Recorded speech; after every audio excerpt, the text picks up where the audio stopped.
Welcome to the Fundamental Health Podcast. I'm your host, Dr. Paul Saladino. This podcast is the result of my relentless search to understand and correct the roots of chronic disease and illness. In this podcast, I will share with you everything I have learned about how to live the most healthy and radical life possible. Thanks for joining me on this journey. How's it going, everybody? This episode, let me return to my love of lipids. Dr. Nadir Ali is an amazing guy. He's an interventional cardiologist with 25 years of experience. He's the chairman of the Department of Cardiology at the Clear Lake Regional Medical Center in Texas. And he has given a number of amazing presentations online. You can go to YouTube and see his presentations. One of the ones which was particularly intriguing to me was his one about why we should not be worried about high LDL cholesterol on ketogenic and carnivore diets, which is from low-carb Denver, I believe, in the past. He has previously worked as an assistant professor of medicine for 8 years at Baylor College of Medicine in Houston, where he received his medical training.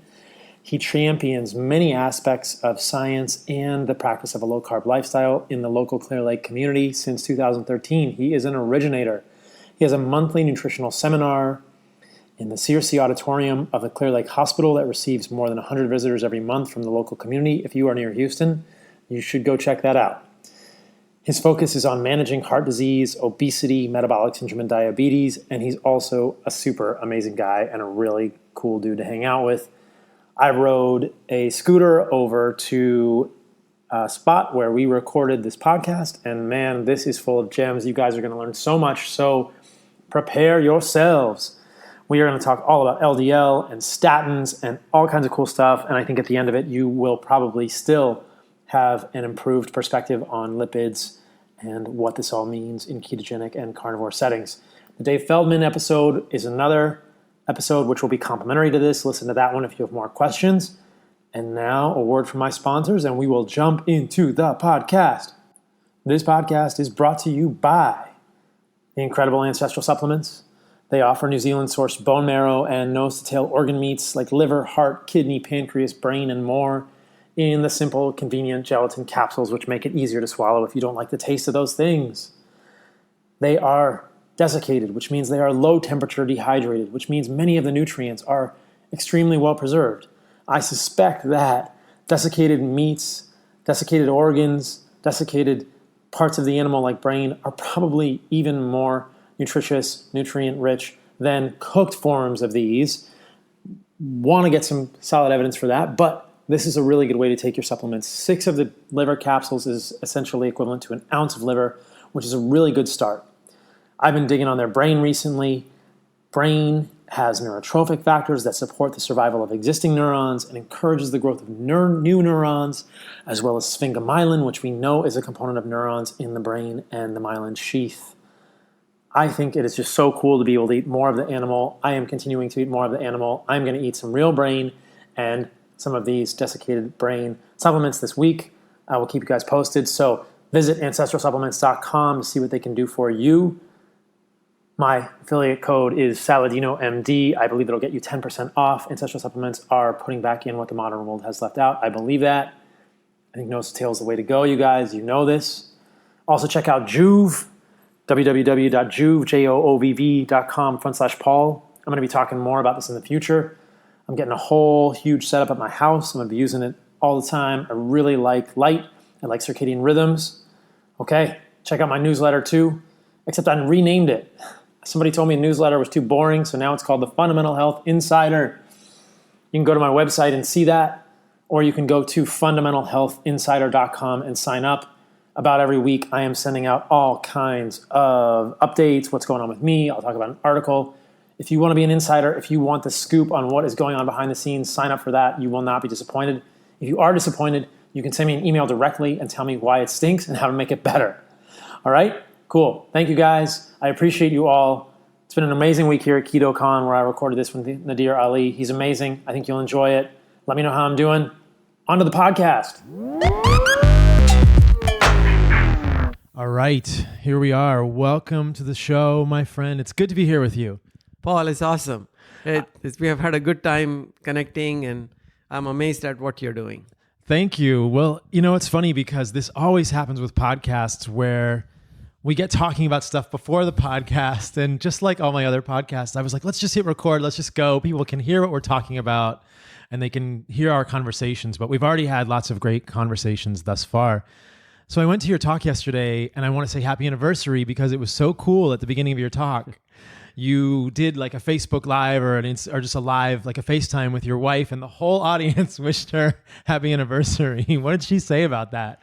Oh, she was shocked. I don't know. I don't think you could have seen her face, but she was like basically dumbfounded. I thought that was pretty awesome. I thought it was pretty cool. So I'm excited to have you on the show today, and a number of people have requested that you come on. I first got familiar with your work when I saw one of your presentations about LDL. So let's talk about cholesterol. Let's jump in and let's talk a little bit about this because you're a cardiologist, you're based in Houston, and I think it's so interesting to have you in the space because you are on the front lines of mainstream medicine, putting in stents, doing interventional work for cardiology, and your perspective is different than every other cardiologist on the planet for the most part. So I couldn't agree with you more about that. So I just want to give a little background. So I have been an interventional cardiologist now for 29 years. So for 29 years, I have seen patients, I have put stents in them, I do coronary angiograms. So I'm on a constant basis exposed to people's blood vessels of the heart. And I think by design, I am either you could call a cynic if you want to be bad or a skeptic if you want to be good. I was never truly convinced that cholesterol had a major impact on coronary disease because I would see people coming in with MIs who had LDL cholesterol in the 70s, sometimes in the 50s. And I would see elderly women in their 90s with an LDL cholesterol over 200 with beautiful coronary arteries. And I would say, hey, I would trade your coronary arteries to mine, even though I'm several decades younger than you. So this skepticism always held in my mind. And then I also used to work with surgeons who had been practicing surgery for 50 years. And they would say, we go in and we actually open up these patients' hearts and we look at these blood vessels. And I, for one, am not convinced that there is any direct correlation between the degree of plaque buildup and cholesterol levels that we see in a blood test. So that skepticism kept with me. And then when I became a little bit more capable of analyzing clinical literature, I was so underwhelmed by the degree of benefit that cholesterol-reducing medicines do.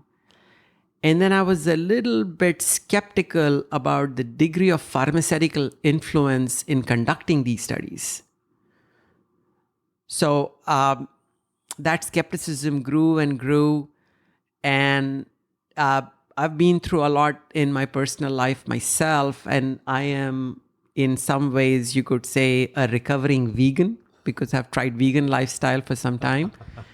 And that made me look a little bit more into it. And I'll get into why I got into the low-carb community in a little bit if you want. But what do you think? No, I'd love to hear it. I think people will be so interested in that story. People will know that I was a PA in cardiology for 4 years.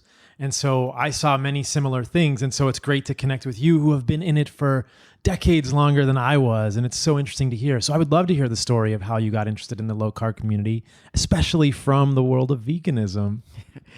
Yeah. So I was never really concerned about consuming fat. I was always concerned about consuming refined sugar. But I never really translated into a low carb situation because I would say complex carbohydrates are reasonable. A low carb diet is reasonable. Even a raw vegan diet may be reasonable. Because as a physician, you don't really analyze the human gut the way it is designed. You don't understand that we have an acid-based stomach. You don't understand that, hey, our fermentation capacity is not that great. But from a personal standpoint, you see me here, the audience is not able to see me. I'm about 145 pounds. And you'd be shocked to know that I was about 185 pounds at one point.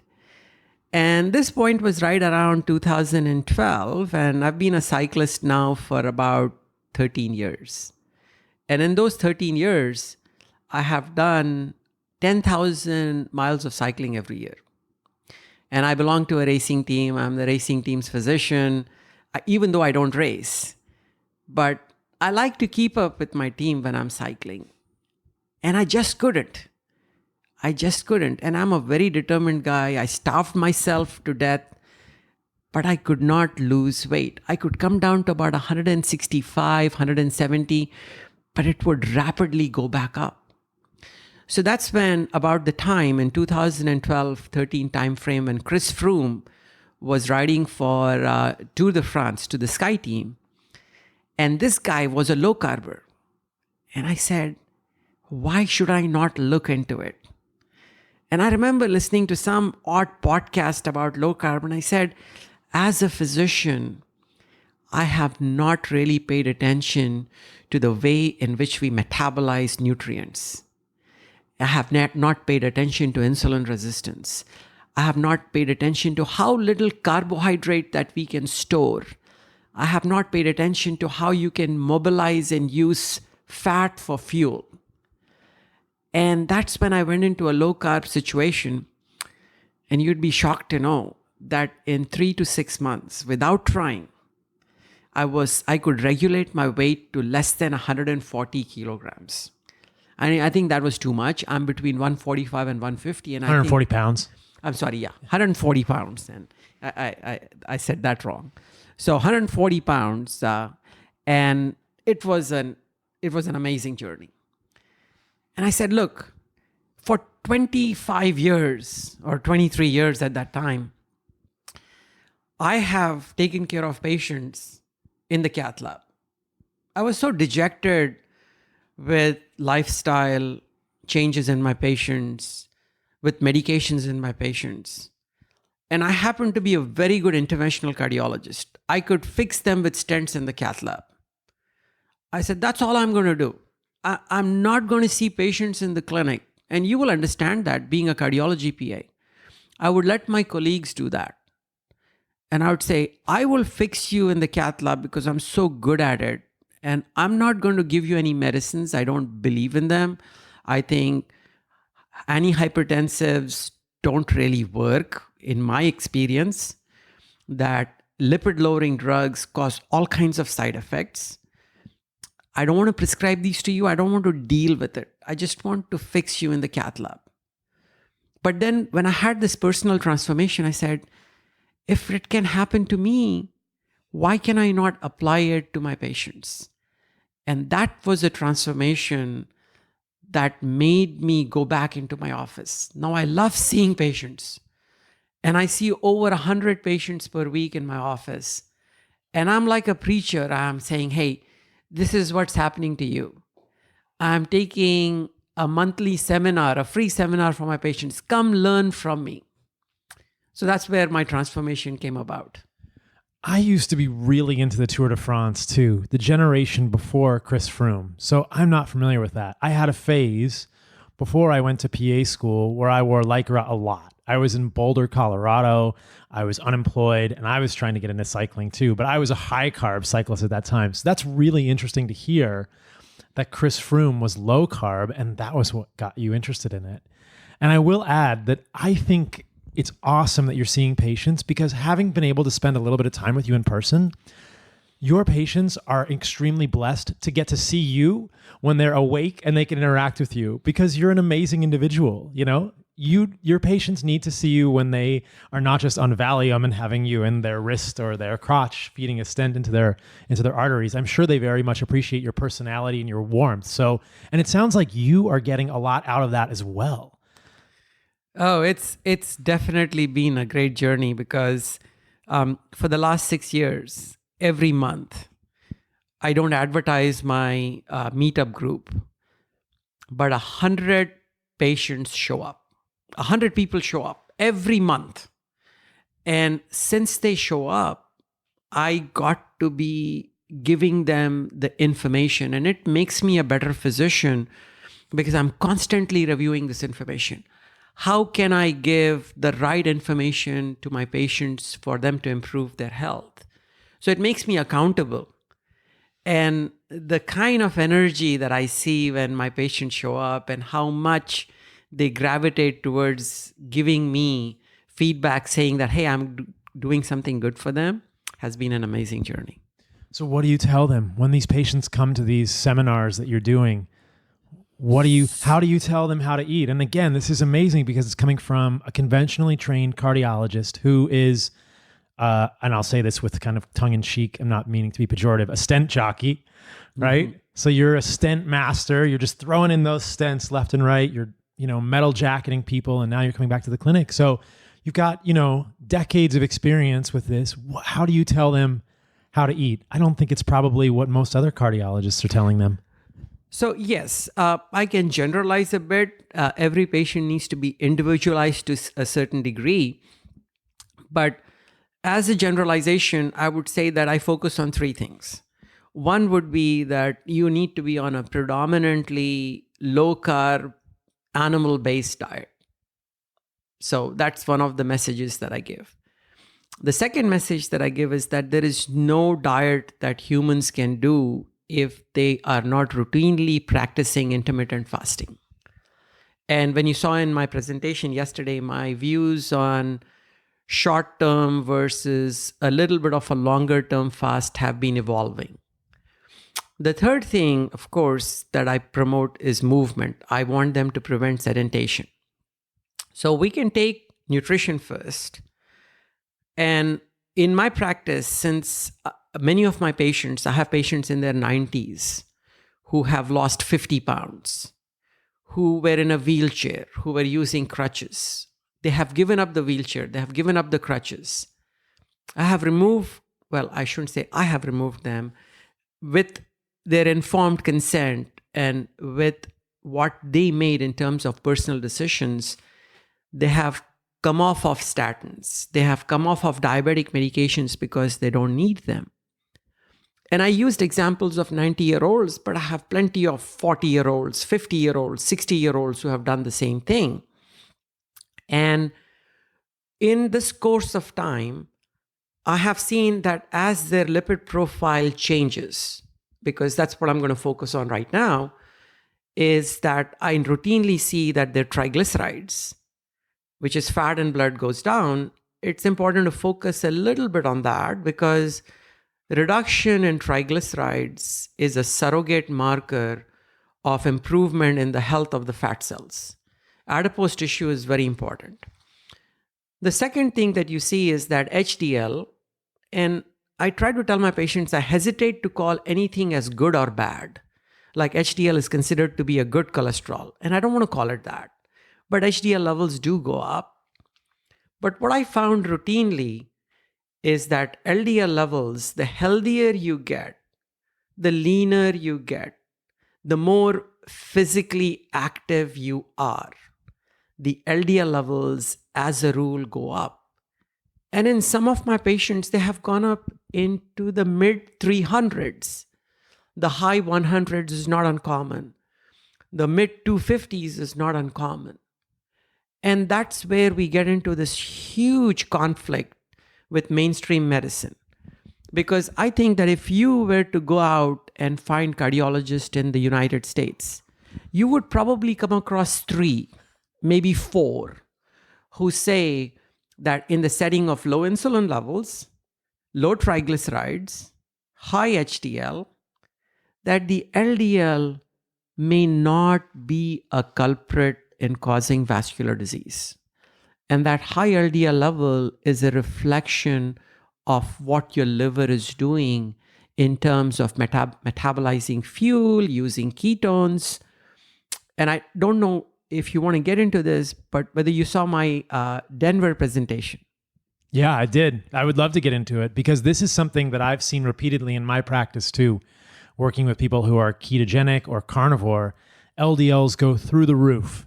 Right. And the question that I kept asking was, why are they going up? And I had a conversation on my podcast previously with Dave Feldman, and I found your low carb Denver presentation where you talked about some reasons that LDL might go up on a ketogenic diet. And I think that we can frame this whole conversation around sort of the idea that we need to make sure that we're clear on, and we can talk about this maybe next, is whether we believe that LDL is directly toxic to the endothelium or not. But understanding why LDL goes up on a ketogenic or carnivore diet is a very interesting point, and I think it'll help people kind of get a sense of why this is happening and maybe allay some of their fears. So I'd like to claim that I'm one of the first people in the world to figure out why LDL goes up on a low-carb diet. And it may be an outlandish claim, but that's very important. It kept bugging me as to why is it happening and why do I not understand it? And this is where I differ a little bit from Dave Feldman. He does very good work. I admire the man. I think he's a great citizen scientist. So I don't want to detract anything from him. But I do differ in the fact that when you go on a low-carb diet, you are not making a lot of VLDL, which is the precursor of LDL. Because when you go on a low-carb diet, this is what's happening at the basic metabolic level.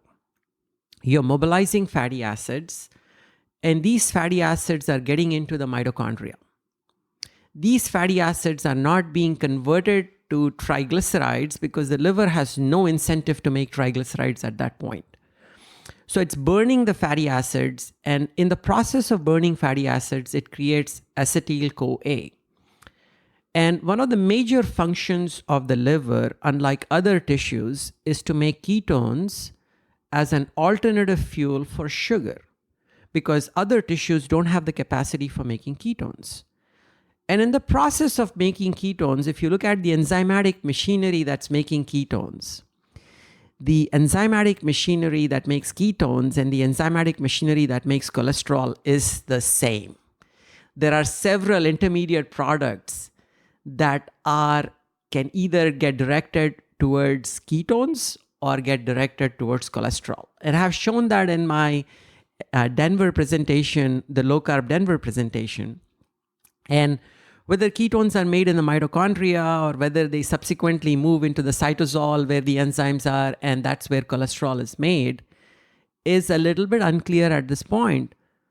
But by design, if somebody is a fat-burning individual who is mobilizing a lot of fatty acids and putting them through the mitochondria to convert to fuel and making a lot of ketones in the process, by design, their LDL cholesterol will go up because the liver is making so much cholesterol at that point that it needs to package it and get it out into the circulation. And in my papers that I have reviewed and put out, there is ample human as well as animal evidence that the production of LDL cholesterol on a low-carb diet goes up directly. It is not like the liver is making VLDL, which is considered to be the father of the LDL, goes into the circulation, drops off the lipids, and that gets converted to LDL, which is the energy delivery model that Dave Feldman is talking about. And I think that is fundamentally flawed. And unfortunately, he got taken to task by Peter Attia in an ambush. And it was wrong. It was wrong of Peter Attia to do that. But whenever scientists headbutt, I learn. Because you should never think about it as a confrontation. You should think about it as a learning experience. I have been wrong so many times because I have gotten up and I said, I believe Dave Feldman's model of energy delivery as to why LDL is going up. I was fundamentally wrong. And that's what made me learn. I think that the ketone body production, the enzymatic machinery that's activated to make ketones is also making cholesterol. And that's why LDL is being directly secreted into the circulation. And we see that if we look at the mevalonate pathway, which is the biochemical pathway involving acetyl-CoA. And people, if they're biochemistry geeks, will know that acetyl-CoA is the precursor molecule for both cholesterol, and ketone bodies. Absolutely. And so it makes a lot of sense, and it's in the same biochemical pathway. Incidentally, this is the pathway in which statins act as HMG-CoA reductase inhibitors a little further down the cascade. But in the pathway, both of those are produced from the same precursor molecule, which is acetyl-CoA, which comes from fat. Right. When we do beta oxidation in the mitochondria, we break down long-chain fatty acids, we get acetyl-CoA, and that is made into ketones. And so it's so interesting when I saw you present that, I thought, oh, okay, this makes sense. Of course, when you are in ketosis, your LDL will go up. And then I love what you're illustrating here, that there is evidence that LDL can be made independently of VLDL in the liver. There's a paper that you note in the low-carb Denver presentation that suggests that. And as you're saying, generally what we've all been taught, or those of us who are lipid geeks, is that LDL is a sort of a grandchild of VLDL, and that the VLDL is the grandfather, and that IDL is the intermediate, and then goes LDL as the lipoprotein particle changes in density, as you're saying, as it drops off lipids, triglycerides throughout the circulation. But the fact that we can independently make LDL without making VLDL is sort of further evidence that in these situations, especially these low carbohydrate situations, this may be what's going on, and this is why LDL is going up. Now, the other piece of this equation that I think is so interesting that you illustrated in that talk was that fasting can increase LDL. Yeah. And so talk about that a little bit. So fasting is an extreme example of a low-carb diet, because when you're fasting, you're going to run out of carbohydrates, if you are practicing low-carb within probably about 8 to 12 hours. If you are a carboholic, maybe in a couple of days. So in a 7-day fast, in 10 healthy individuals, the LDL went up by a whopping 70%. 70%. But not only that, that paper and a few other papers are illustrative of a kind of homeostasis that you should consider. Because in that paper, they demonstrated, and corroborated with animal studies, that as your LDL is going up, your LDL receptors that are picking up LDL from circulation in the liver are going down. Since the liver is making so much cholesterol, it doesn't need to pick up cholesterol from circulation. So there is a down regulation of LDL receptors that pick up cholesterol. The second thing that's happening is that your bile acid production is going up, because what I failed to realize is that cholesterol is not a metabolic fuel. It's just a structural component. It makes hormones. It's a part of the LDL. It probably is involved along with the LDL in improving muscle function. It's so important for the brain, but it cannot be broken down. It cannot be used as fuel. So the primary mechanism for removing cholesterol is through bile acids. And this paper, the animal study that goes along with it, shows that bile acid production goes up in a situation in which the liver is making a lot of cholesterol. But not only that, the bile acids are involved in what is called an enterohepatic circulation. So to explain that, the bile acids are designed to form micelles so that they can absorb fat. And then subsequently, at a certain portion in our small intestines, which is called the ileum, these bile acids are reabsorbed. And it's an active mechanism. The reabsorption of bile acids is a mechanism that can be regulated. And the human body amazingly downregulates the reabsorption of bile acids when the body is making too much cholesterol. And so you would see cholesterol in the feces. And in people who are on a low-carb diet, people who are fasting, the elimination of bile acids in feces increases. So our body is homeostatically regulating the amount of cholesterol it needs. And that is something that the medical community does not understand. Humans are elegant. We are an incredible organism.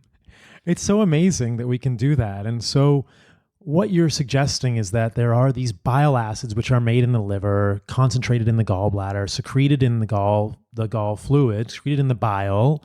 And as you said, they form micelles. These are sort of I'm not sure how to describe this for people without drawing a picture, but my cells are sort of these collections of these hydrophilic and hydrophobic molecules. And what they do is they make a hydrophobic molecule soluble in water by lining the molecule with sort of hydrophilic and hydrophobic ends of a certain molecule. Hopefully this is making sense to people, but my cells are making fat soluble in the blood, essentially, or at some point they can become soluble in the blood, because fat is like a lipid, fat is an oil, and it's not soluble in an aqueous solution. And so the body has all of these fancy solutions for getting fats into an aqueous solution. If people will know that if they try and pour olive oil into water, they won't mix. They just won't mix.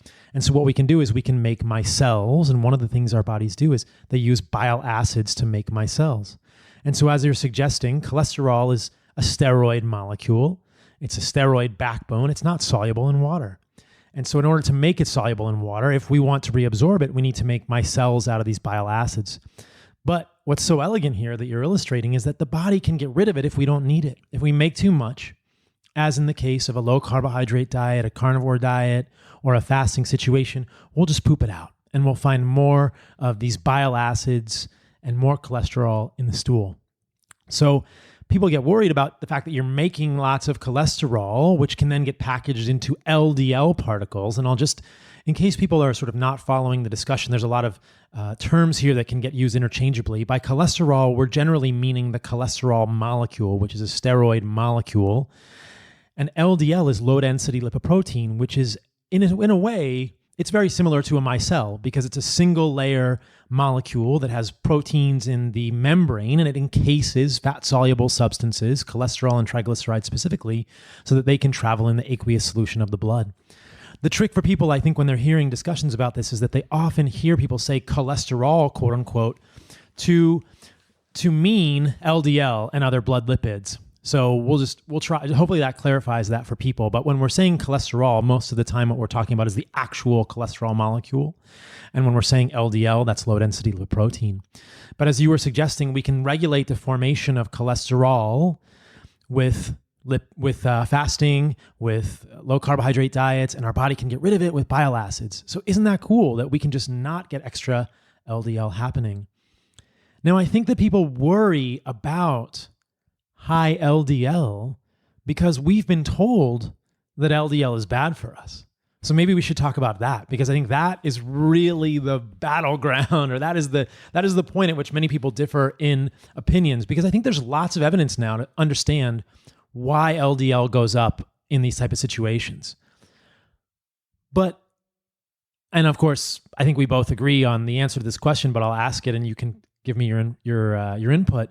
Should we be worried? So now we know when we're in ketosis, when we're fasting, our LDL goes way up. Mine is like 250 milligrams per deciliter if we're talking about an LDL-C, and then I've done NMR, and my LDL particle number is anywhere between 2,000 and 2,500 nanomole per liter. Do we need to be worried about all that LDL? You said earlier you were sort of a skeptic about LDL. So tell me about your perspective. So you've got all this LDL running around your body now because you're making ketones, you're making acetyl-CoA. What does this mean for us? So let's get into that and let's give a comprehensive answer so that people understand where we are coming from. So the first thing you want to find out is that, does LDL have any functions? If you talk to a cardiologist, he'll say, the LDL is so bad that I want to knock it off from the face of earth. I want to reduce it to as low a level as possible. So I want to ask them, hey, do you know why the body is making it? Does it have any functions? And I put that out in many of my YouTube videos, but I want to get into that here. So one of the first functions of LDL is host defense. It is protecting your body from bacteria and viruses. So like, for example, this is a beautiful term which is called quorum sensing that I have talked about in my papers. So when a bacteria comes in and infects a certain organ in our body, let's say take the lung, before it gains a foothold, it sends out small molecules into the environment and says, hey, is this a suitable environment where I can multiply and proliferate? And that protein molecule that is going out is neutralized by the LDL particle. So the LDL particle neutralizes the protein, prevents an infection. There are plenty of information that LDL is quite involved in host defense for bacteria and viruses. So that's one of the first functions of the LDL. The second function of the LDL is to supply raw material of cholesterol to the ovaries, to the adrenal glands, because unfortunately, many cells can make cholesterol. But unfortunately, our gonads and our adrenal gland depend upon an external supply of cholesterol. Now, there could be a little bit of controversy whether it's the HDL or the LDL that's supplying cholesterol to the gonads. But I'm convinced, looking at literature, that it's the LDL that is doing that. Now, I've also shown in some of the work of others in my presentations that cell repair. Now, when you talk about cells are getting injured all the time. And injury to the cell involves injury to the membrane. The membrane is a phospholipid bilayer with cholesterol that is included in that. And the cholesterol has to come from some place. And our cells cannot make the amount of cholesterol that is needed for cell repair on their own. And there are beautiful illustrations of paper in which the LDL is taken up by the cell. The cholesterol is reused to repair the cell membrane. So right off the bat, I have given you 3 functions, but let's keep going more. What about our mitochondria? Our mitochondria are driven by coenzyme CoQ10, and CoQ10 is made in the same pathway through which cholesterol is made. In fact, when you take HMG-CoA reductase inhibitors, which is statins, you're reducing CoQ10. That's perhaps one of the primary mechanisms through which they create a myopathy. CoQ10 is packaged in the same LDL molecule. And CoQ10 is needed by the mitochondria to run the electron transport chain. Now, it's a big term, but simplistically, electron transport chain is just a mechanism of burning fuel and converting it into useful energy. Like if you and I are cycling, we are looking at watts. If you're burning fuel, you're just looking at ATP production, if that is a good analogy for people. The other functions of LDL is to carry fat-soluble vitamins, antioxidants. If you look at the work of Siobhan Huggins, she talks about a variant of LDL, which is Lp(a), which is so closely involved in processing oxidative injury. I mean, she seems to think that oxidative injury is happening and Lp(a) is around to mop up the oxidative injury. It's a good player. It's not a bad player. So by no means have I been comprehensive. I can probably figure out a few other functions. But LDL is preserved over generations, evolutionary preserved, right from an insect up to humans. And it is wrong for us to think that the only reason the LDL is made is to create plaques in the blood vessels of our heart. In fact, I try myself best not to talk about the plaque as an atherosclerotic plaque, because atherosclerosis implies that it is LDL and fat and cholesterol that is causing the plaque. It might actually be a good player trying to go there and repair the injury rather than be a bad player. Like we have used these analogies so many times before. At the scene of the fire, they are firefighters. They are not causing the fire, they're putting down the fire. And I am a physician and I'm capable of analyzing literature very good. And when I look at the literature, I cannot be convinced, based on the biochemistry that is being pointed out, that the LDL is actually there to cause endothelial injury and that it is not used as a repair mechanism.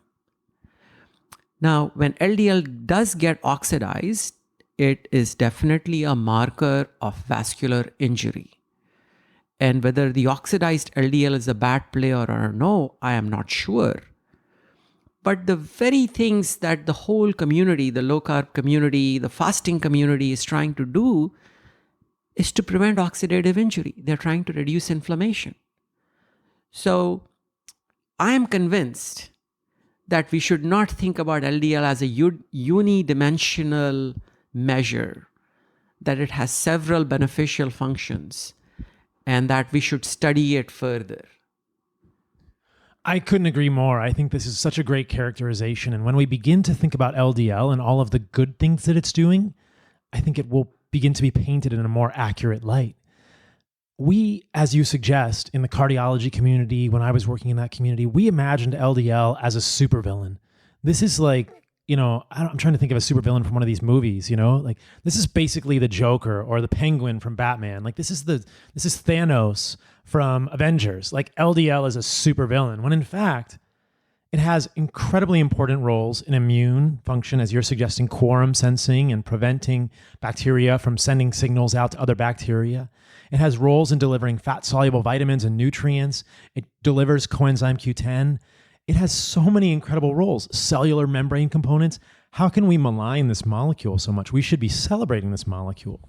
It's an incredibly valuable thing to have in our bodies. The other piece of this equation that's so interesting to me that you suggest is the whole, I love that you said this because I hadn't thought about it until you mentioned it. The whole idea that we imagine that LDL is the creator of atherosclerosis. We are saying atherosclerosis in which we are, in a way that we are suggesting, we are implying that LDL is the progenitor, that LDL is the cause in some way. When in fact, all we know is that we find LDL in these plaques, but we don't know if it got there as a repair tool, as you're suggesting, or if it's actually there causing injury. And I would agree with you. In literature that I've seen, most of it would suggest, in fact, all of it would suggest, aside from epidemiology, that the first part of an atherosclerotic plaque is an injury in the wall of the artery, that it's either an intimal proliferation, and by intima, I mean one of the layers of the arterial wall. The arteries are made of multiple layers. If we are inside of the artery, the first layer that we will see as we move toward the outside of the artery is the endothelium. Below that is the intima. Below that is the media. And that's followed by the adventitia. And there's evidence that the first part of an atherosclerotic plaque, or the precursor lesion, is actually intimal hyperplasia, right? Or intimal injury. And there's not even really LDL there. It's just there's something that's injuring the wall of the vessel. And I think this is so interesting because it really begs the question, what if LDL is just arriving there as a repair molecule? It's doing repairs everywhere else in the body.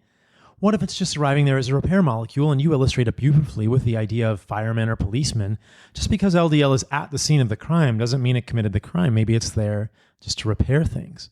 And there are so many of these great thought experiments that have helped me sort of understand this. Are you familiar with Malcolm Kendrick and his work? Oh, yes. He's a hero to me. So I heard him say on a podcast, if LDL is directly toxic to the endothelium, why don't we get plaques in veins? Because there's the same amount of LDL in all of our circulation.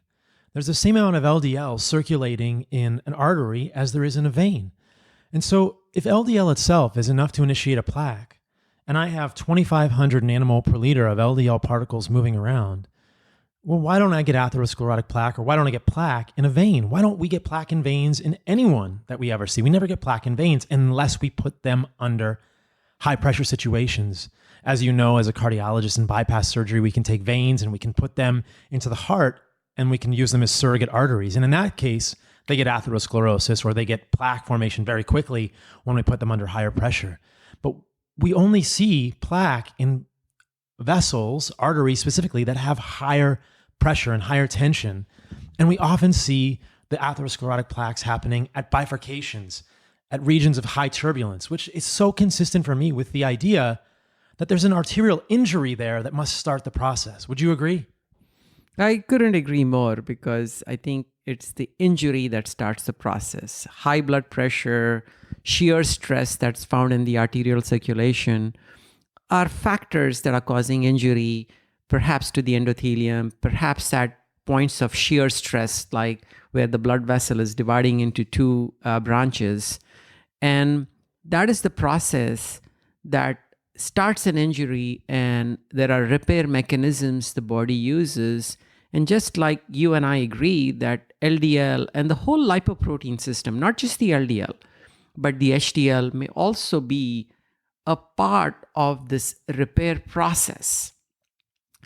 And it is very simplistic for us to think that reducing LDL is going to stop the proliferation of plaques. See, I tried to avoid calling it atherosclerosis. So you got to give me credit for that. I'm trying to follow you, but I'm still stumbling. So, like for example, I want to take one study. And this is the Fourier trial. The Fourier trial was done in 28,000 patients. 28,000 patients. So 14,000 of these patients were given a statin and a new drug, which is called a PCSK9 inhibitor. So the way PCSK9 inhibitor works is that it goes and tells the liver, mop up all the LDL, because the LDL receptor that is there on the liver is prevented from being degraded.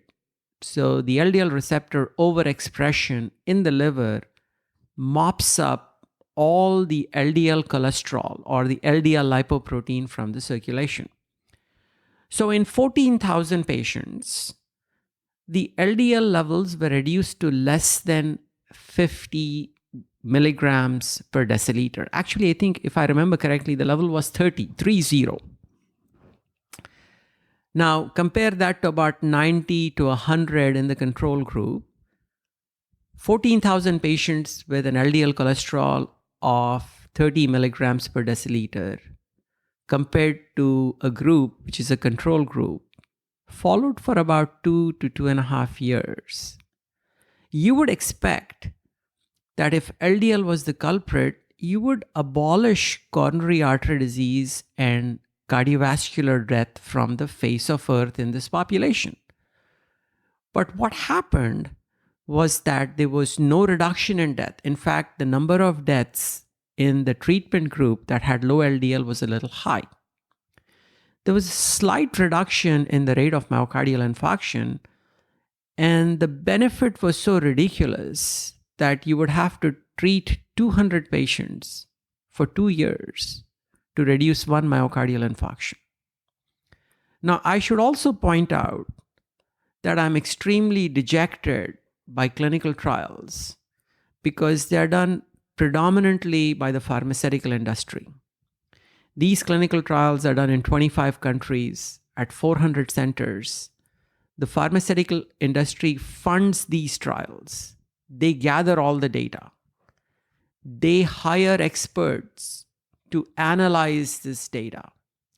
So the degree of bias in excluding somebody, like let's say I was on a PCSK9 inhibitor and I had an event, but I am also the one who is running the trial, and I would like to somehow find reasons to exclude that patient from being included in the endpoint analysis. And you don't need to do too many exclusions. Just a few would tip the favor in favor of the drug. And another thing that the industry is doing, which physicians are culpable and liable, is that they are using what is called a relative risk reduction. David Diamond points it out beautifully, which is that when you have a benefit of about 0.5% in reduction of myocardial infarction in 28,000 patients, that's the absolute reduction. I think it's ridiculous. In other words, if you say, I want to use 28,000 patients, treat them with an intervention, and at the end of 3 years or 5 years, show you a 0.5% reduction in myocardial infarction, I'd say that's a ridiculous question that you're asking, and it's a study that's not worth doing. But what the medical profession has taken is that taken that number and used the analogy that Malcolm Kendrick does. And let's use that. Because he says, like, let's say I am a lottery expert and the chances of you winning the lottery is 1 in 10 million. And I change that and say, hey, Paul, I can double your chances of winning the lottery. That's 100% increase. And you would say, yeah, here, I'll give you $50, although the lottery ticket is only $10. On the other hand, the increase of 100% is actually going from 1 in 10 million to 2 in 10 million. Just buy 2 tickets, you will save money. So the 1 to 2 is being translated in clinical trials as 100% improvement. And that's the relative risk reduction. And really, I would like, and again, I want to take a leaf out of Ken Berry's book, because he talks about the lies the physicians are telling their patients. And this is a blatant lie. I think physicians have relinquished their responsibility for patient care. They have abdicated it and given it to the pharmaceutical industry. They have given it to their associations. They really are not analyzing clinical data the way we should. And functional medicine physicians like you who are saying, hey, let's bring this information to the public and say, look, the benefit of lifestyle, nutrition, fasting, exercise is so much more powerful than medicines, especially for the treatment of chronic disease. And I don't know if you would agree with that. Of course, I would agree with that. Yeah. So I find myself that physicians are doing the wrong thing. And like you told in the Denver presentation, what should happen is that this is a grassroots effort. When you teach people about this information, the grassroots information gets, and it's going to change medicine from grounds up. Chronic disease prevention is going to be done by people like you, not by mainstream medicine. I think that unless mainstream medicine catches up and says, hey, we need to change. If they don't change, then the regular physician is going to get buggy whipped because it's going to be no longer a role for them. Medical information is now available to everyone, thanks to the presence of social media, YouTube, podcasts, internet. And physicians better take a heed to this, because if they don't, then they are going to be relics. I love that you just said buggy whipped. That's the best thing. That's my favorite part of this so far. In the podcast I did with Tommy Wood, he said tasseography. So every podcast, I'm collecting my favorite guests' words, setting buggy whip. But I agree with you completely. I hope people will send this to their physicians. And I know that people are already doing that, because our patients, our clients, the people that are listening to this, thousands of people are going to listen to this podcast, thousands, tens of thousands. And when they go to their physicians, they haven't been to medical school, and their physician's going to say, hey, you need to do this. And they'll say, you know what? I don't fully understand this, but I heard this podcast. You should listen to this. And I think you're right. I think that what's going to happen is there's going to be this tectonic shift, and physicians are going to realize very quickly that they're going to become relics unless they start to open their minds and think about these things critically. So I love this sentiment, and I hope that it does happen this way. And I hope there's a tsunami of change in the way that we're thinking about these things. And I love that you're talking about the statin trials, because this idea of the fact that pharmaceutical companies will almost always report relative risk reduction and downplay absolute risk reduction with regard to statin efficacy is very important for people to understand. And as you're suggesting, they can look very different in terms of the amount of effect. And that's what's been done over and over. When I was a PA in cardiology, I have an admission to make. I actually worked as a rep for Lipitor for a little bit. I gave presentations many years ago about Lipitor, and I would talk about these things. And it was so long ago in my career, it was early on, I thought I was doing the right thing. And in retrospect, I was supporting a drug that I don't believe in anymore. I was supporting a whole class of drugs, the statin class of drugs, that I don't believe in anymore. But yes, the pharmaceutical companies will do some fancy math, and as you're suggesting, they'll look at what's called relative risk reduction. But when we actually look at absolute risk reduction with statins, and cardiovascular outcomes in these huge trials, they are very, very, very small. The Fourier trial is a great example. As you're saying, we basically wiped Thanos off the earth. We completely destroyed the quote-unquote bad guy. We killed him, right? This is the Avengers, they won. There's like no LDL in the whole circulation. And they got 0.5, or what was the actual number in the Fourier trial? It's very small. It was less than 1% improvement in myocardial infarction and no improvement in cardiovascular or all-cause mortality. You said that all-cause mortality was actually worse in the treatment group. In the treatment arm. Yes. And this is something that I've heard both you and Dave highlight, and I think it's another thing to suggest to people as a nuance here. Are we looking at cardiovascular endpoints or are we looking at all-cause mortality endpoints? I would argue that they're both valid, but all-cause mortality almost never gets reported in any of these studies because what we see is that all-cause mortality is never affected by LDL lowering. Right. And in some of the work that Dave has done with the NHANES data, we actually see all-cause mortality go down in people as they have a higher LDL.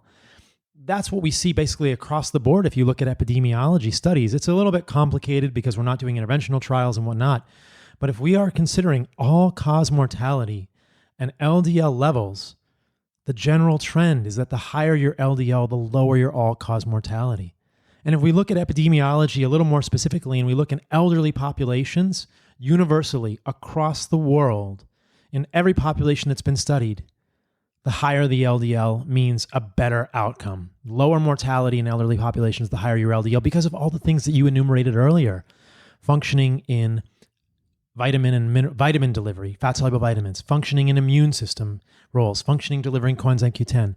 So the idea that LDL is a bad thing and that we should be knocking it down is just ludicrous in my opinion. And I think there's really no evidence to support the idea that LDL is directly toxic to the endothelium in any way.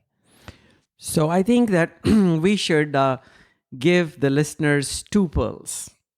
One is what you just pointed out, that the degree of information that is there supporting the idea that high LDL after age 50 actually is a marker of better health. So we can illustrate a few studies so that people get a little bit of an idea as to where we are coming from.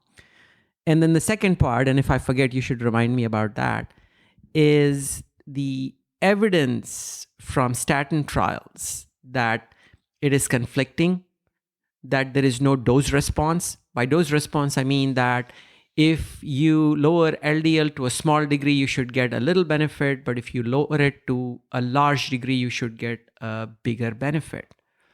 There should be consistency across the trials. Then we should also point out about the degree of pharmaceutical bias. But let's just get into the first point. So like you said, recent work from Dave in the enhanced information that nonagenarians, people who lived into the hundreds, had a much higher LDL level, which does make no sense as to the LDL being the culprit. I have pointed out in some of my presentation about the Leiden 85 plus trial done in Netherlands, in which people 85 and older were taken and divided into cholesterol subgroups. High cholesterol was 250 to 300, middle cholesterol was 200 to 250, and low cholesterol less than 200. And uniformly, the group that lived longer, the group that had lower cancer mortality, lower all-cause mortality, lower rates of pneumonias, because as you get older, you tend to die of infections.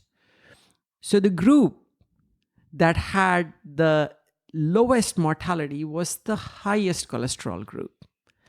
Now, if you look at memory and functioning, cognitive performance, there is the Lothian birth cohort in patients over 70 years of age. And uniformly in that, the high cholesterol group, similarly divided, 200 to 250 being the high, 250 to 300 being the high, 200 to 250 being the middle, and less than 200 being the low. The highest cholesterol group had better cognitive performance, better math skills, better memory skills. In addition to that, in that trial, when patients were put on statin drugs and compared to the non-statin users, there was a uniform reduction in IQ, in memory, and in cognitive performance. So that's the Lothian birth cohort. I cannot but talk about the work of Malcolm Kendrick, Uf Ravneskov, and David Diamond, in which they have taken 60,000 patients and compared LDL to all-cause mortality, and found that the higher the LDL, lower the all-cause mortality. Now, with your permission, in the last segment of the podcast, let's switch to the statin trials, if that's okay. Yeah, for sure. So I want to give two resources to people, or several resources. One of them is a book by a Frenchman, a cardiologist by the name of Michel Logerel. I can link to it in the show notes for people. It's a beautiful book because it's taken statin trials and analyzed them and shown how flawed they are. And I have used some of the information from that book, some of the information from Malcolm Kendrick, and I have a YouTube talk, several YouTube talks, but the one in particular is called Lipid Seminars at Clear Lake. And if you can put a link to that, it basically fundamentally analyzes the lipid trials from the time that they started. So the lipid trial people are quite fond of quoting, the people who are statin supporters, is the Fourier trial done in 1994. It was predominantly done by Merck. Merck analyzed all the data. They had in-house statisticians. They followed patients for over 5 years, for 6 years, I think, 4,444 patients. This was a secondary prevention trial, which means that patients already had an event. They had either a heart attack or bypass surgery or some other evidence of vascular disease. And the degree of benefit in terms of reduction in mortality, and this is the best trial. You cannot come across another statin trial that shows better benefit. And the best trial shows that if you treated 100 patients with a statin drug, that you would find a reduction in mortality of 0.6% per year. That's a ridiculously small amount, especially when you take into the fact that this was so biased. And then many people have analyzed information from this, which says that if you took the subgroup that had low triglycerides and normal HDL levels, there was no benefit. Now, as these trials came about, unfortunately or fortunately, the Fourier trial data could not be replicated. There were several Lipitor trials in which the degree of LDL reduction was much more dramatic than that was there in the Fourier trial. And you would think that since the degree of benefit is that much, that you should get a graded improvement in reduction of all-cause mortality. In other words, you should get a graded benefit. Not so. In fact, the benefit in all subsequent trials has been less and less. Let's talk about another important thing, is that before 2006, before the era of the enhanced trial, and we should get into the enhanced in a second, before the era of the enhanced trial, a drug company could do 100 trials, clinical trials, and only show the ones that showed benefit of their drug. They did not have to talk about any of the other 99 trials that showed either a damage or lack of benefit or harm, and just focus on the one that showed benefit. In 2006, the drug companies were doing an enhanced trial, which was a trial of simvastatin, which is the same drug used in the Fourier trial, and Zetia, which is an agent that reduces the absorption of cholesterol from the gut. So when you use these two, there is a synergistic effect in reducing LDL cholesterol. It reduces it a lot more. And they were comparing it to a group that had only simvastatin. Now, since we don't have the paper in front of us, we have to do some generalizations. And the generalization was that the early information from the trial showed a dramatic reduction in plaque formation measured through an ultrasound in the coronary arteries of patients.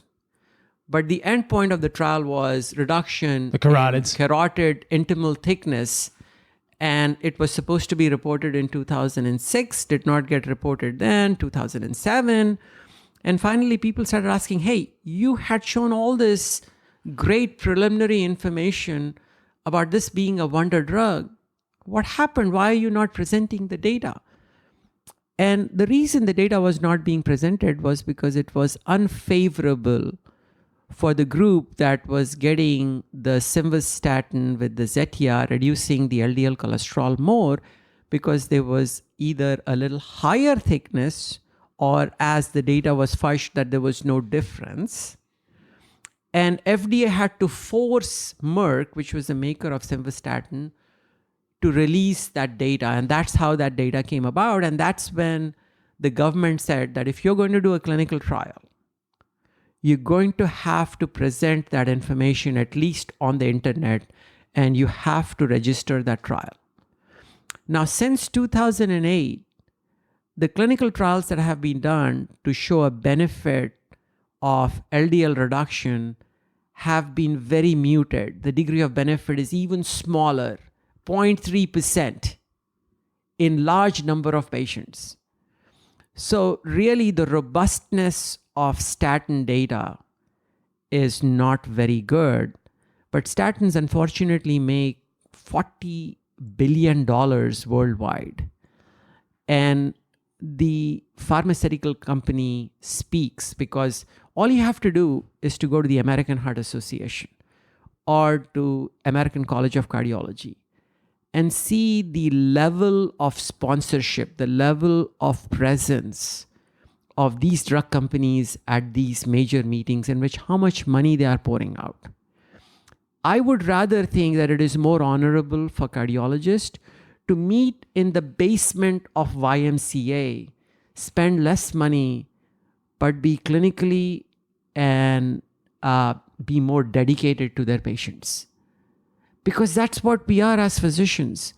We are supposed to be for our patients. We are not supposed to be for the drug industry. And all of medicine has been hijacked by the drug industry. And that's why the grassroots effort that you are doing, that I'm trying to do, is very important. You bring up so many great points there. I'll try and just comment on a couple of them. That ENHANCE trial, I was a PA when that came out, and I remember thinking, what the heck? It got worse.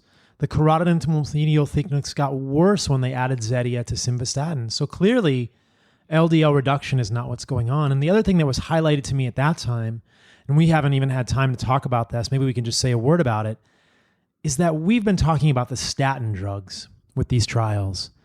The data in terms of cardiac outcomes, I believe, is even less impressive when we're looking at drugs that lower LDL that are not in the statin class, because as people will know, there are many drugs that lower LDL that are not statins, that are not HMG-CoA reductase inhibitors. There's cholestyramine, there's Zetia, there's many drugs that lower LDL that are not statins. And what do we see with those drugs, just briefly, what do we see with those drugs in terms of cardiac outcomes that are not statins? So when we talk about those drugs, we are going back to the 1970s and 80s, before the statins came on board.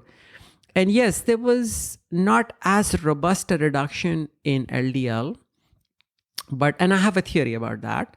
And the lipid research clinic trial that used the bile acid binding resins was one of the major ones. And the fenofibrate trial was another major one.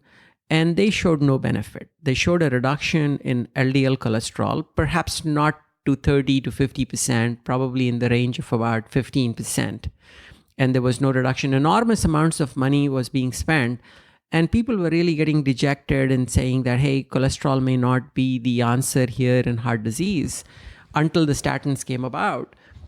And I think that as physicians, we don't analyze data the right way. We like to see something on paper that is objective and say, hey, I'm making a difference. So when a physician gives a statin drug, he sees on blood markers that the LDL cholesterol will go down by 30 to 50%. He looks at that number and he's happy. The patient is happy that I'm doing something good because there is this paper that says my cholesterol went down. And since the lipid heart hypothesis is ingrained into everybody, they think that they're doing something good.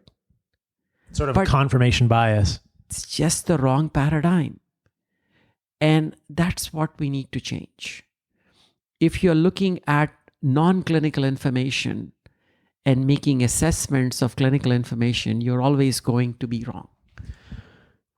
The other thing that I think is striking about statins, because I think that perhaps from this episode, the thing that people will take away more than anything is a perspective on whether or not they should take statins or whether they should consider taking statins.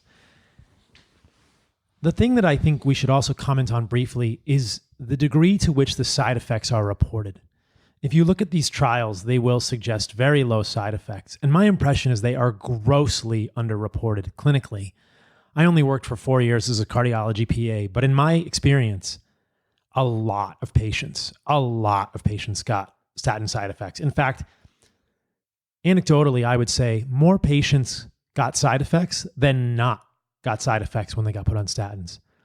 What is your sense of that? And how is it possible that the amounts of side effects reported in these trials is so low when we observe clinically something that may be very different? I couldn't agree more. There are a few points out there. But let's take a run-in phase for trials. This is very important. When a company does a clinical trial, they have what is called a run-in phase. And the run-in phase means that they take individuals, give them the drug, and see if they can tolerate the drug. And if they cannot tolerate the drug, they're removed from the clinical trial. So as right from the get-go, you're reducing the side effects because you're removing patients who have had a side effect. The second thing is that the way clinical trials are designed, the reporting is for the events you are looking for. If you're not looking for cognitive impairment, if you're not looking for reduction in exercise time, if you're not looking for symptoms of myopathy, you're not going to find them.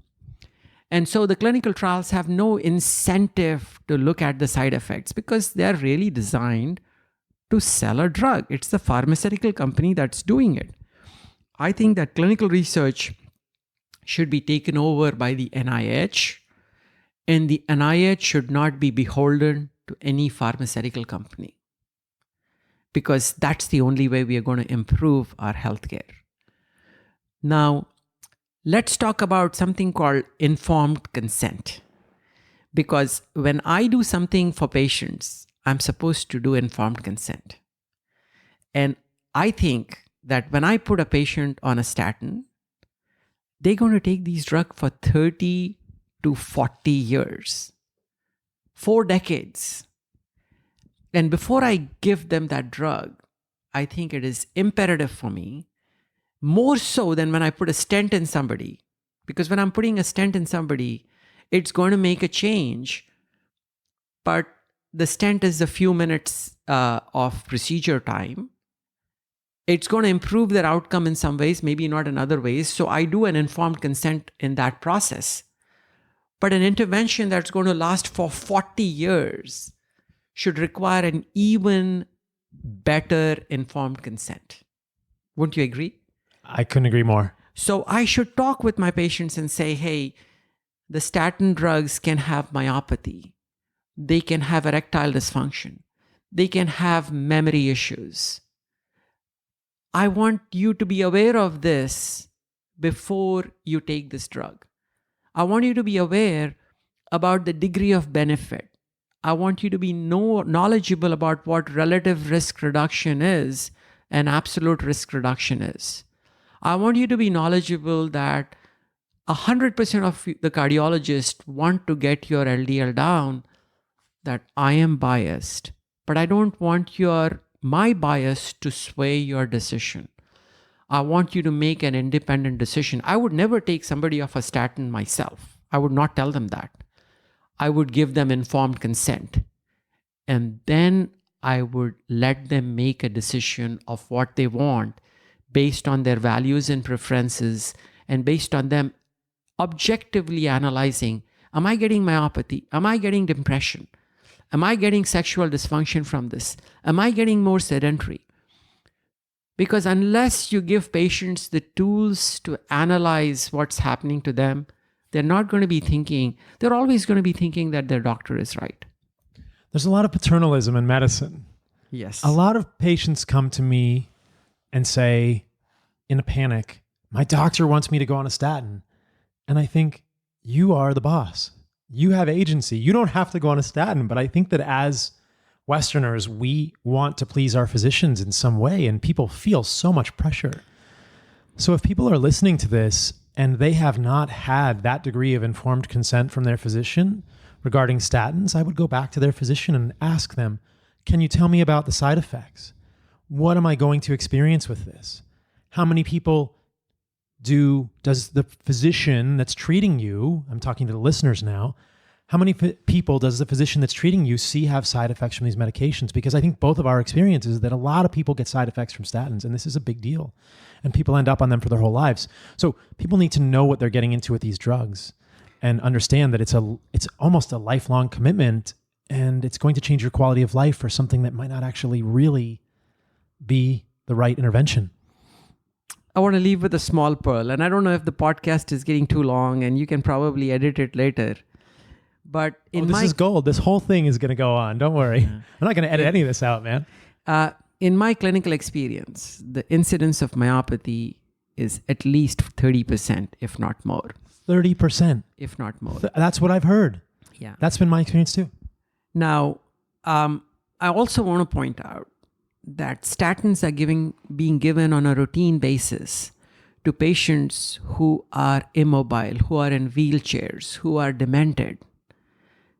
And I think that is fundamentally flawed, because there is no way to assess whether it is making their mobility worse, whether it's making their dementia worse.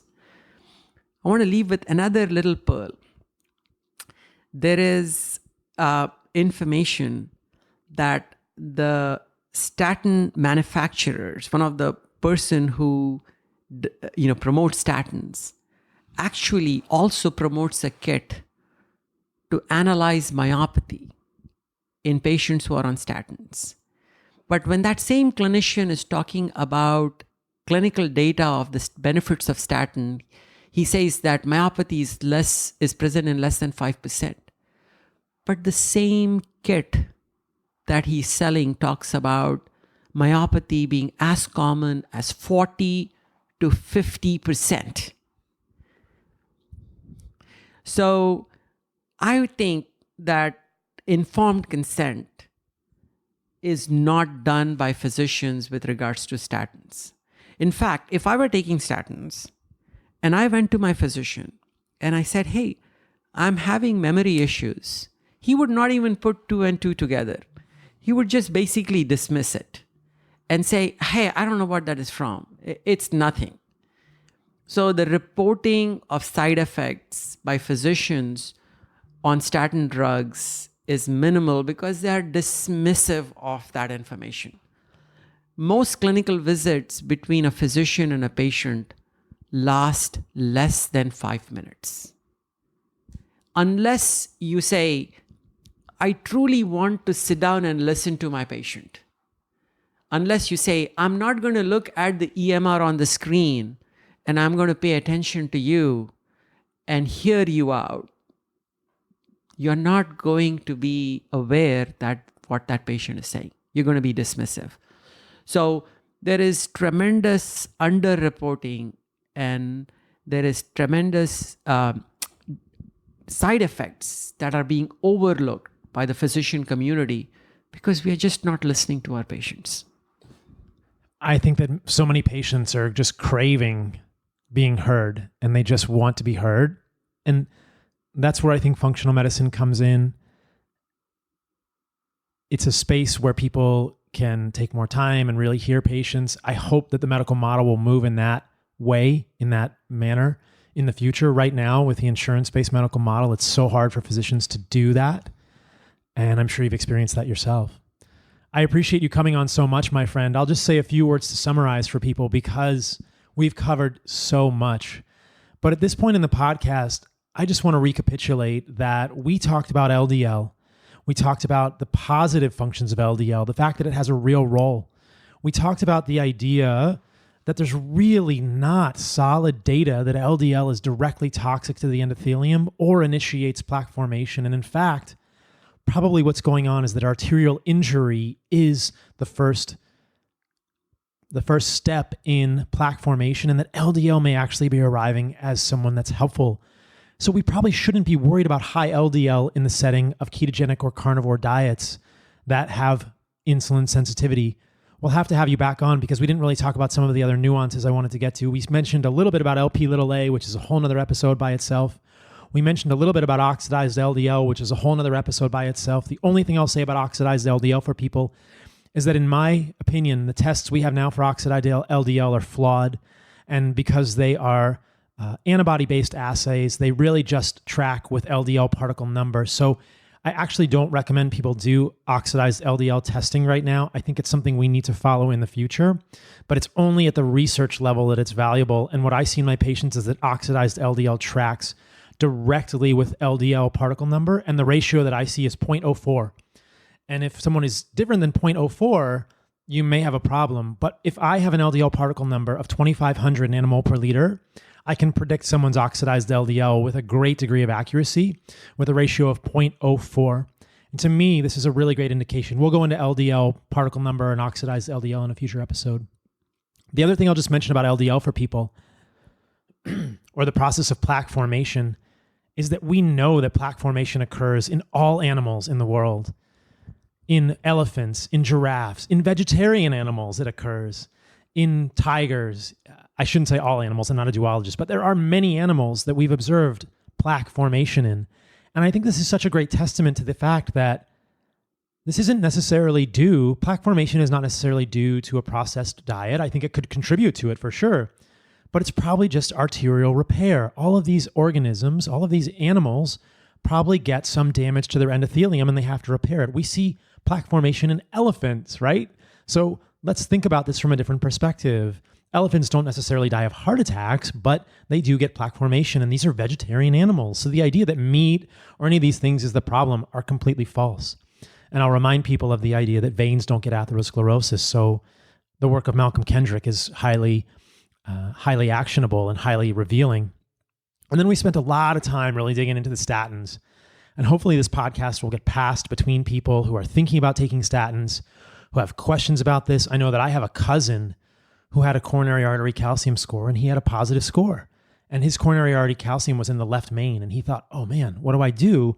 His physician recommended him taking a statin. And I said, well, let's pause and think about that. But I'm sure a lot of people are in that position. Over the course of this weekend, I've had multiple people come up to me and say, hey, I have a positive calcium score. And I'll do a whole episode about calcium scores, guys. But I think that, we were able to talk about a lot of these statin trials and why statins are probably not the answer, and that really statins have high degrees of side effects for people. So hopefully this has helped them get a sense of the lay of the land with regard to statins. I'll ask you for your take-home messages in a moment, but my take-home messages from this would be, don't fear a high LDL in the setting of a healthy lifestyle and a low-carbohydrate diet. Statins are not worth it, and understand the total perspective on your health. Understand your inflammatory markers, understand your insulin sensitivity, and hopefully this podcast will help contribute to the overall understanding of lipids, which I believe are really the sharp end of the spear when it comes to ketogenic and carnivore diets. So you mentioned your pearls. What are your take homes, my friend? So as far as take home is that, of course, I cannot give individual medical advice, but just like you pointed out, that if you are doing the lifestyle changes that all of us talk about, which is a low-carb diet, predominantly animal-based, regular periods of fasting, and movement or exercise, by design, your lipoprotein profile is going to change. You're going to have a lower triglycerides, high HDL, low insulin levels, low inflammation markers. The only conflict with mainstream medicine here is a high LDL level.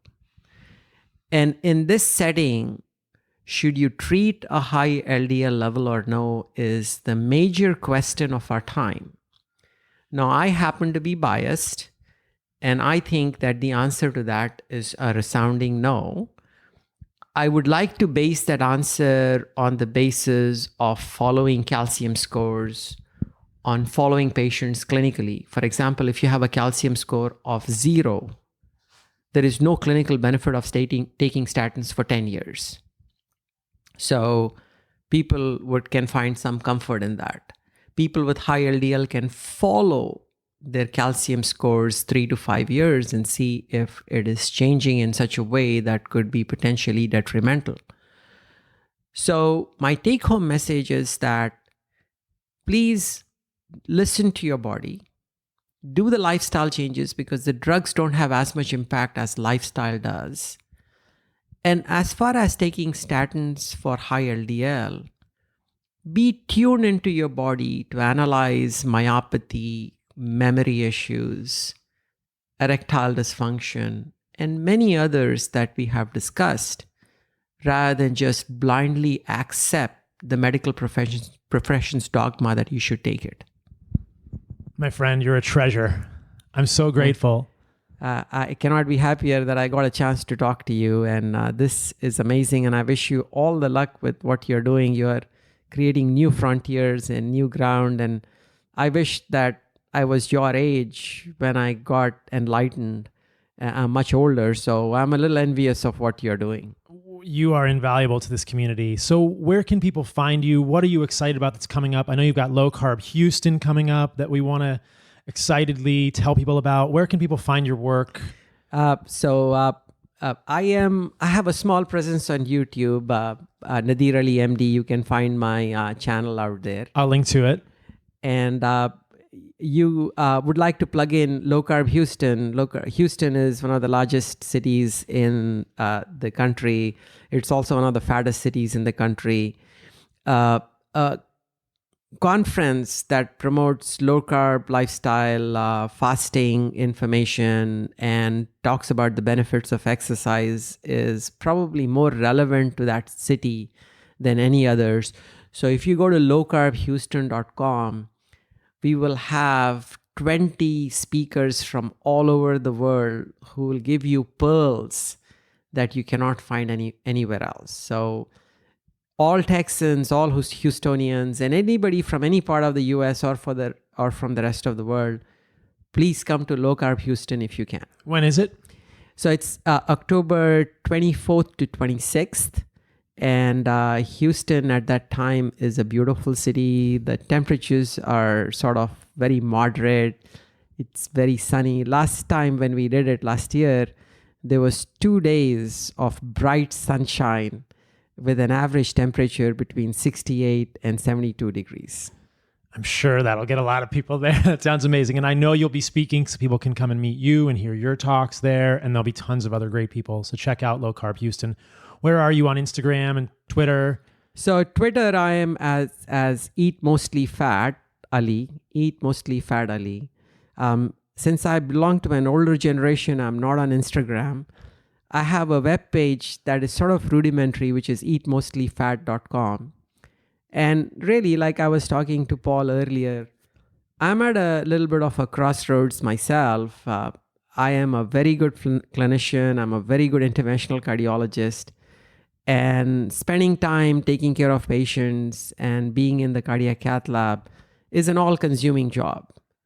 And I'm wondering whether my calling is to give that up and do more of what Paul is doing out here and spend more time on the internet, get my webpage going, get my YouTube channel going, and spread all the good information that Paul is trying to do. I think whatever you do, you'll be an asset to the community. I hope that you'll do more of that, but we can talk about that offline a little bit. So again, my friend, thank you for coming on. Thank you for listening, guys. We need to pause. We'll have to have you back on. We'll do another episode in the future. I actually need to go to KetoCon and give a talk now. So I appreciate all of you guys listening. And as always, please do your best. I know you guys are awesome at this. Stay radical. That was rad. I seriously got done talking with Nadir Ali and I thought, wow, we just made something really cool. I hope that is helpful for all of you who are facing your physicians, family with high LDLs or know people with high LDLs and questioning whether or not you should take a statin. In my opinion, which is not professional advice, you know that. Don't even think it is. Don't do that. I would not take a statin. I don't think they're worthwhile. I don't think it's the right mechanism. I don't think LDL is directly toxic to the endothelium at all. I think we are missing the boat here. I think we are mistaking the fact that in diabetes and other insulin-resistant states, the LDL rises. But this does not mean that LDL is the culprit. There are certain situations in which an elevated LDL has been associated with increased incidence of coronary disease, but this is likely due to the underlying factors which are raising the LDL and not the LDL itself, in my humble opinion. Anyway, hope you guys enjoyed this episode. Check out my newsletter, except it's now called The Fundamental Health Insider, because you want to be an insider. You want to know what's going on. In it, I will give you my promo codes. I've listed them here before. Saladino MD from Ancestral Supplements to get 10% off. www.joovv.com/Paul to get a Juve Light. And let me know how I'm doing, you guys. I appreciate you all. I love doing this podcast. I'm going to try and bring you the best guests I can and continue to deliver kick-ass information. Stay radical, kick butt. See you soon.